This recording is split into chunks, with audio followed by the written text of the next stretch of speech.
విజయనగరం జిల్లా రాజాం మండలం అంతకాపల్లిలో జలజీవన మిషన్ పథకం ద్వారా ప్రతి ఇంటికి నీరిచ్చే కార్యక్రమాన్ని ఎమ్మెల్యే కొండు మురళి ప్రారంభించారు. 53 లక్షల రూపాయల వ్యయంతో నిర్మించిన ఓవర్ హెడ్ ట్యాంక్ ద్వారా పరిశుభ్రమైన నీటిని ఇచ్చి ప్రజల ఆరోగ్యాన్ని కాపాడటమే కూటమి ప్రభుత్వ లక్ష్యం అన్నారు మురళీమోహన్. రాజాం, సంతకవిట, పంగర మండలాల గ్రామాలకు రోడ్ల నిర్మాణానికి 18 కోట్ల రూపాయలు శాంక్షన్ చేయించినట్లు చెప్పారు.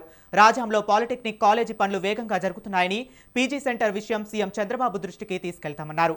కూటమి ప్రభుత్వం ప్రజల పక్షాన ఉంటుందని కొండ్రు మురళి తెలిపారు.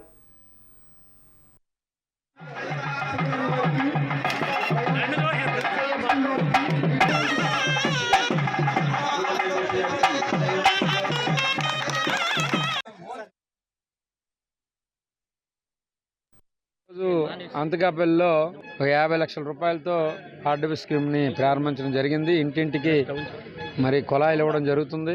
మొన్న బడ్జెట్లో కూడా ఏదైతే ఈ ఆర్డబ్ల్యూకి సంబంధించిన డిపార్ట్మెంట్కి, గౌరవనీయ ఉప ముఖ్యమంత్రి గారి డిపార్ట్మెంట్కి 18,450 కోట్ల రూపాయలు బడ్జెట్లో పెట్టడం జరిగింది.